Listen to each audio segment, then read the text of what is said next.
আমাদের টোটাল প্রজেক্টটি কয়েকটি ধাপে বিভক্ত। প্রথম ধাপে ভেরিলগে একটি কোড করা হয়েছে, পরের ধাপে সেই কোডটি থেকে আরডুইনো একটি কোড করা হয়েছে এবং শেষ ধাপে প্রোটিয়াসে একটি সার্কিট তৈরি করে সেটি সিমুলেট করা হয়েছে। আমরা প্রথম ধাপটা যদি দেখি, প্রথমত হচ্ছে প্রজেক্টটির ফ্লো চার্টে দেখা যাচ্ছে যে রিসেট এবং এক্সিট বাটন বলে দুটি বাটন রয়েছে বা দুটি ইনপুট রয়েছে। রিসেট বাটনটি চাপলে ডিভাইসটি একেবারে গোড়াতে পৌঁছে যায় এবং সবগুলো টিকিট অবিকৃত আছে এমন অবস্থায় ফেরত যায়। অন্যদিকে এক্সিট বাটনটি চাপলে যেটি হয় সেটা হচ্ছে কোনো একজন ইউজার যদি ভুল করে কোনো ইনপুট দিয়ে ফেলেন বা তার যদি মনে হয় যে পুরো প্রক্রিয়াটি তিনি বাতিল করবেন, তাহলে এক্সিট বাটনটি চেপে যে কোনো সময় তিনি প্রাথমিক অবস্থায় ফেরত যেতে পারবেন। তো রিসেট বাটনটি চাপার সাথে সাথে ডিভাইসটি অন হলো। এরপর যদি এরপর মেসেজ উঠবে স্ক্রিনে যে হচ্ছে আপনার গন্তব্য ঠিক করুন। এখানে 1 থেকে 9 পর্যন্ত 9টি রুটের মধ্যে যে কোনো একটি রুট তিনি সিলেক্ট করতে পারবেন, ইউজার সিলেক্ট করতে পারবেন নাম্বার প্যাডের 1 থেকে 9 ডিজিটের মধ্যে যে কোনো একটি ডিজিট চেপে। এরপর সেখান থেকে তিনি পরবর্তীতে কতটি টিকিট কিনতে চান সেটিকে সিলেক্ট করতে পারবেন। যদি এই টিকিটের সংখ্যা ওই রুটের অ্যাভেলেবল টিকিটের সংখ্যার চাইতে কম হয়, সেক্ষেত্রে তাকে টিকিট কিনতে দেওয়া হবে এবং তাকে মোট ভাড়া দেখানো হবে। তিনি চাইলে কনফার্ম বা ক্যান্সেল করতে পারেন। তিনি যদি কনফার্ম করেন তাহলে তাকে ট্রাভেল কার্ড ঢুকাতে হবে এবং আবারও কনফার্ম করতে হবে। এরপর তার ট্রাভেল কার্ডের ব্যালেন্স, সেটি হচ্ছে ব্যালেন্স নামক একটি ভ্যারিয়েবলের ভেতরে স্টোর হবে এবং যদি ব্যালেন্স টোটাল যে ভাড়া তার চাইতে বেশি হয় সেক্ষেত্রে তিনি টিকিটটি কিনতে পারবেন। সেক্ষেত্রে ব্যালেন্স থেকে হচ্ছে টোটাল ভাড়ার অংশটা বাদ যাবে এবং সেই রুটের অ্যাভেলেবল টিকিটের সংখ্যাও কিছু পরিমাণ কমে যাবে যতটি পরিমাণ টিকিট কেনা হয়েছে। এখন আমরা ভেরিলগ কোডে আসি। এক্ষেত্রে কনফার্ম, ক্যান্সেল, এক্সিট, নেক্সট এবং রিসেট এগুলোর সাহায্যে ইউজার বিভিন্ন স্টেটে যেতে পারবেন, সামনের স্টেটে, পিছনের স্টেটে। ক্লক নামে একটি ইনপুট রয়েছে, সেটি আসলে হচ্ছে সিঙ্ক্রোনাস অপারেশন রক্ষা করার জন্য ক্লকের পজিটিভ এজে সবগুলো অপারেশন সংঘটিত হবে, এটা আমরা ধরে নিয়েছি। ডিজিট ইনপুটটি হচ্ছে নাম্বার প্যাডের 1 থেকে 9 কোন ডিজিটটি চাপা হয়েছে সেটি বোঝার জন্য। টিসি ব্যালেন্স হচ্ছে ট্রাভেল কার্ডের ব্যালেন্স এবং মেসেজ নং এই আউটপুটটি হচ্ছে স্ক্রিনে কোন সময় কোন মেসেজটি প্রদর্শিত হচ্ছে সেটা বোঝার জন্য। স্ক্রিনে কোন সময় কোন মেসেজটি প্রদর্শিত হচ্ছে সেটি এখানে একটি তালিকা দেওয়া আছে। মেসেজ নং 1 মানে এই মেসেজটি প্রদর্শিত হবে, এভাবে তালিকাটি দেওয়া আছে। এটা ছাড়াও এখানে একটি ভাড়ার তালিকা দেওয়া আছে, অর্থাৎ কোন রুটের ভাড়া কত ধরা হয়েছে সেটারও একটা তালিকা এখানে দেওয়া আছে। এখন আমরা একটি কেস চিন্তা করি যেখানে হচ্ছে ট্রাভেল কার্ডের ব্যালেন্স ছিল 3500 এবং যিনি কাস্টমার তিনি প্রথমত চেয়েছিলেন যে রুট 2 এর একটি টিকিট তিনি কিনবেন, কিন্তু পরে তিনি ক্যান্সেল করে সেটির পরিবর্তে রুট 2 এরই 2টি টিকিট তিনি কিনতে চান। তো এখানে দেখতে পাচ্ছি যে রুট 2 এবং প্রথমে ওয়ান্টেড টিকিট ছিল 1, পরবর্তীতে হয়েছে 2, অর্থাৎ তিনি ক্যান্সেল চেপে পুনরায় ইনপুট দিতে পেরেছেন। রুট 2 এর প্রতিটি টিকিটের ভাড়া ছিল 400 টাকা করে, তাই প্রথমে 400 টাকা ছিল টোটাল ভাড়া, পরবর্তীতে সেটি পরিবর্তিত হয়ে 800 টাকা হয়েছে। যেহেতু তার প্রাথমিক ব্যালেন্স ছিল 3500 টাকা, সেখান থেকে 800 টাকা বিয়োগ করে 2700 টাকা তার ব্যালেন্স হিসেবে থাকবে এবং ওই রুটে প্রাথমিকভাবে 50টি টিকিট ছিল, সেখান থেকে 2টি টিকিট বাদ যাওয়ায় 48টি টিকিট থাকবে। তো এই ছিল হচ্ছে ভেরিলগ কোডিং এর সংক্ষিপ্ত বর্ণনা। এখন আমরা আরডুইনো কোডের এক্সপ্লানেশন দেখব। সর্বপ্রথমে এলসিডি হেডার ফাইল অ্যাড করেছি। এরপর এলসিডি ডিসপ্লে ব্যবহারের জন্য আরডুইনোর কিছু পিন কনস্ট্যান্ট হিসেবে ডিক্লেয়ার করেছি। আমাদের সিস্টেমের জন্য কিছু ইনপুট পিন ডিক্লেয়ার করেছি। আর ডেটা ইনপুট নেওয়ার জন্য 9টি ডিজিট পিন আমরা ডিক্লেয়ার করেছি, ডিজিট 1 থেকে ডিজিট 9 পর্যন্ত। এবং টিকিট বের হওয়ার মেশিন এর স্টেট বোঝানোর জন্য আমরা টিকিট আউট নামে একটি পিন ডিক্লেয়ার করেছি। ইউজারের কার্ডের ব্যালেন্স স্টোর করার জন্য একটি ভ্যারিয়েবল সি ব্যালেন্স, কিছু টেম্পোরারি ভ্যারিয়েবল। এটা হচ্ছে আমাদের সিস্টেমের স্টেট বোঝানোর জন্য স্টেট ভ্যারিয়েবল, আরো কিছু টেম্পোরারি ভ্যারিয়েবল। প্রথমে লিকুইড ক্রিস্টালের একটি অবজেক্ট ক্রিয়েট করে নিয়েছি। সেটআপ অংশে আমরা আমাদের ইনপুট গুলো করেছি এবং আউটপুট পিনটি ডিক্লেয়ার করেছি। লুপ অংশে সবার প্রথমে সব ইনপুট পিনের ডেটা ইনপুট নেওয়া হচ্ছে এবং রেসপেক্টিভ টেম্পোরারি ভ্যারিয়েবলে স্টোর করে রাখা হচ্ছে। লুপ অংশে আমরা প্রথমেই দেখব কিভাবে আমাদের ইউজার সাকসেসফুলি একটি টিকেট কিনতে পারে। এরপরে আমরা দেখব কিভাবে ইউজার একটি স্টেপে আটকে যেতে পারে অথবা পূর্বের স্টেপে চলে আসতে পারে। তো সবার প্রথমেই কোনো একদিনের টিকেট বিক্রির শুরুতে ticket managing authority reset button press করবে। তো রিসেট বাটন প্রেস করলে অ্যাভেলেবল টিকেট স্টোর হয়ে যাবে। টিকেট আউট পিনটি লো থাকবে কারণ এখন আমি কোনো টিকেট বের করতে চাচ্ছি না, এবং সব টেম্পোরারি ভ্যারিয়েবলে 0 স্টোর করা থাকবে। সেই সাথে এই ভ্যারিয়েবল a কে 1 করে রাখা হবে। এলসিডি ডিসপ্লেতে শো করা থাকবে select your destination, press a digit 1 to 9। তো এক্ষেত্রে ইউজার যখন প্রথম টিকেট সেলিং মেশিনের কাছে আসবে তখন সে দেখতে পাবে select your destination, press a digit from 1 to 9। তো আমার সিস্টেম এক্ষেত্রে একটি ডিজিটের জন্য অপেক্ষা করতে থাকবে।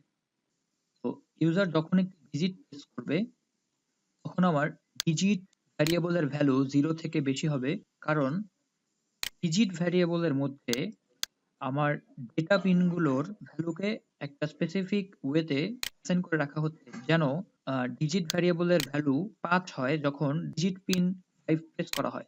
আবার ডিজিট পিন 7 যদি প্রেস করা হয় তাহলে ডিজিট ভ্যারিয়েবলের ভ্যালু হবে 7। এখন যদি ইউজার একটি ডিজিট প্রেস করে তাহলে আমার ডিজিট ভ্যারিয়েবলের ভ্যালু 0 থেকে বেশি হবে, এবং যেহেতু স্টেট ভ্যারিয়েবল হাই আছে তাহলে ডিজিট ভ্যারিয়েবল গ্রেটার দেন 0 এবং স্টেট ভ্যারিয়েবল হাই। এক্ষেত্রে স্পেসিফিক ওই ডেস্টিনেশন রুট এর টিকেটের অ্যাভেলেবিলিটি চেক করা হবে। টিকেট যদি অ্যাভেলেবল না হয় তাহলে একটা কাজ হবে, আর টিকেট যদি অ্যাভেলেবল হয় তাহলে স্টেট বি কে হাই করে দেওয়া হবে এবং এলসিডি ডিসপ্লেতে দেখানো হবে tickets available for this route, press next to buy. তাহলে এখানে আমার স্টেট বি কে 1 করে দেওয়া হলো এবং নেক্সট পিন হাই হওয়া পর্যন্ত আমার সিস্টেম অপেক্ষা করবে। এখানে দেখানো হচ্ছে নেক্সট ভ্যারিয়েবল যদি হাই হয় এবং স্টেট বি যদি হাই হয় তাহলে বলা হবে how many tickets do you want to buy, এবং বলা হবে press a digit between 1 to 9। তো এখানেও আমার সিস্টেম একটি ডিজিট প্রেস করার জন্য অপেক্ষা করবে এবং স্টেট সি ভ্যারিয়েবলকে হাই করে রাখা হচ্ছে। একটি ডিজিট প্রেস করা হলো এবং state variable C K high করা হলো। ডিজিট ভ্যারিয়েবল হচ্ছে আমার wanted number of wanted tickets. তো অ্যাভেলেবল টিকিট যদি ওয়ান্টেড টিকিটের চেয়ে কম হয় তাহলে একটা জিনিস দেখাবে, আর অ্যাভেলেবল টিকিট যদি ওয়ান্টেড টিকিটের চেয়ে বেশি হয় তাহলে টোটাল ফেয়ার ক্যালকুলেশন করা হবে। টোটাল ফেয়ার ক্যালকুলেশন করার পর আমার স্টেট ভ্যারিয়েবল ডি কে হাই করে দেওয়া হলো। এখন ইউজারকে দেখানো হবে ইওর টিকেটস উইল কস্ট এত, are you sure? If you are sure press confirm or cancel. তো এখানে আমার সিস্টেম স্টেট ভ্যারিয়েবল ডি কে হাই করে রেখেছে এবং কনফার্ম অথবা ক্যান্সেলের জন্য অপেক্ষা করছে। তো আমরা যদি টিকিট কিনতে চাই তাহলে কনফার্ম করতে হবে। আমি এখন স্টেট ভ্যারিয়েবল ডি কে হাই করা আছে এবং কনফার্ম, এই কম্বিনেশনটা দেখি। কনফার্ম করা অবস্থায় স্টেট ভ্যারিয়েবল ডি যদি হাই হয় তাহলে স্টেট ভ্যারিয়েবল ই কে হাই করে দেওয়া হবে এবং ট্রাভেল কার্ড ইনসার্ট করার জন্য বলা হবে। ট্রাভেল কার্ড ইনসার্ট করার পর কনফার্ম প্রেস করতে বলা হবে। তো এখানেও আমরা আবার স্টেট ভ্যারিয়েবল ই কে হাই করে দিলাম এবং কনফার্মের জন্য ওয়েট করব। কনফার্ম যদি প্রেস করা হয় এবং স্টেট ভ্যারিয়েবল ই যদি হাই থাকে তাহলে সবার প্রথমে যেটা করা হচ্ছে স্টেট ভ্যারিয়েবল ই কে লো করে দেওয়া হচ্ছে, কার্ডের ব্যালেন্সটা ইনপুট নেওয়া হচ্ছে। ব্যালেন্স যদি কম হয় তাহলে একটা কাজ করা হবে, ব্যালেন্স যদি টোটাল ফেয়ারের চেয়ে বেশি হয় সেক্ষেত্রে ব্যালেন্স রিডাকশন করা হবে, অ্যাভেলেবল টিকিটকে রিডাকশন করা হবে এবং সিস্টেমের ওভারঅল অ্যাভেলেবল টিকিটকে আপডেট করা হবে। সেই সাথে ইউজারকে টিকিট দিয়ে দিবে, কারণ টিকিট দেয়ার মেশিনের জন্য যে ভ্যারিয়েবল রাখা ছিল টিকিট আউট সেটাকে হাই করে দেওয়া হয়েছে। এরপর ইউজারকে দেখানো হবে your purchase was successful, previous balance এবং কারেন্ট ব্যালেন্স দেখানো হবে, কার্ড কালেক্ট করার জন্য বলা হবে এবং এক্ষেত্রে সিস্টেমটা এক্সিট বাটনের জন্য অপেক্ষা করবে। তাহলে আমরা সাকসেসফুলি টিকিট পারচেজ করতে পেরেছি। ইউজার শেষে এক্সিট প্রেস করবে। তো শেষে ইউজার যদি এক্সিট প্রেস করে তাহলে সব টেম্পোরারি ভ্যারিয়েবলকে 0 করে দেওয়া হবে এবং আমার স্টেট 1 কে হাই করে দেওয়া হবে এবং এলসিডি ডিসপ্লেতে দেখানো হবে select your destination, press a digit from 1 to 9, তাহলে আমরা বুঝতে পারছি একদম শুরুতে আমরা আবার চলে আসলাম। আবার যদি ইউজার একটি ডিজিট প্রেস করে, যেহেতু স্টেট ভ্যারিয়েবল a কে হাই করা আছে, তাহলে আবার শুরু থেকে আমার সিস্টেমটি কাজ করতে থাকবে। তাহলে এখন আমরা সাকসেসফুলি একটি টিকিট কিনতে পারলাম। এখন আমরা দেখি যে কখন কখন টিকিট কিনতে পারবো না। আমরা স্টেট সি তে যদি একটু আসি, ইউজার একটি ডিজিট প্রেস করেছে এবং আমাদের সিস্টেম যদি স্টেট সি তে থাকে, সেক্ষেত্রে আমার ডিজিট হচ্ছে ওয়ান্টেড টিকেট এর সমান। অ্যাভেলেবল টিকেট যদি ওয়ান্টেড টিকেটের চেয়ে কম হয়, তাহলে স্টেট বি কে হাই করে দেওয়া হচ্ছে এবং বলা হচ্ছে you entered a number less than available tickets, press cancel. তাহলে এই ক্ষেত্রে আমার সিস্টেম ক্যান্সেলের জন্য অপেক্ষা করবে। যখন ক্যান্সেল প্রেস করা হবে, তখন স্টেট বি যদি হাই থাকে, তাহলে স্টেট সি কে হাই করে দেওয়া হবে এবং বলা হবে how many tickets do you want to buy, press 1 to 9। তো এখন স্টেট সি কে হাই করা আছে এবং একটি ডিজিটের জন্য আবার অপেক্ষা করছে। তাহলে আমরা বুঝতে পারছি যে এখানে আবার নতুন করে একটি ডিজিট প্রেস করতে হবে এবং অনেকটা লুপের মতো আবার সে স্টেট সি তেই চলে আসবে। আবার স্টেট ই তে থাকা অবস্থায় যদি কার্ডের ব্যালেন্স টোটাল ফেয়ারের চেয়ে কম হয়, তাহলে দেখানো হবে you do not have sufficient balance এবং ক্যান্সেলের জন্য অপেক্ষা করবে। ইউজার যদি ক্যান্সেল প্রেস করে, তাহলে আবার আগের মতোই কাজ করবে। এই স্টেপের পর সিস্টেমটা স্টেজ সি তে চলে যাবে। ইউজার যে কোনো ধাপেই যদি এক্সিট প্রেস করে, তাহলে সিস্টেম তাকে একদম শুরুতে নিয়ে যাবে এবং আবার নতুন করে আমাদের টিকেট সেলিং সিস্টেমটা কাজ করবে। আমরা এখন প্রোটিয়াসের মাধ্যমে আহ, আমাদের প্রজেক্টটি স্কেমেটিক এবং সিমুলেশনের পার্টি দেখাবো। তো আমরা হচ্ছে এখানে যদি খেয়াল করি, আমরা অনেকগুলো পুশ বাটন ব্যবহার করেছি, যেখানে ইউজার থেকে হচ্ছে বিভিন্ন রকম ইনপুট নেওয়া হবে, অর্থাৎ সে কোন রুটে যেতে চায় কিংবা হচ্ছে কয়টি টিকিট কিনতে চায় ইত্যাদি ইত্যাদি।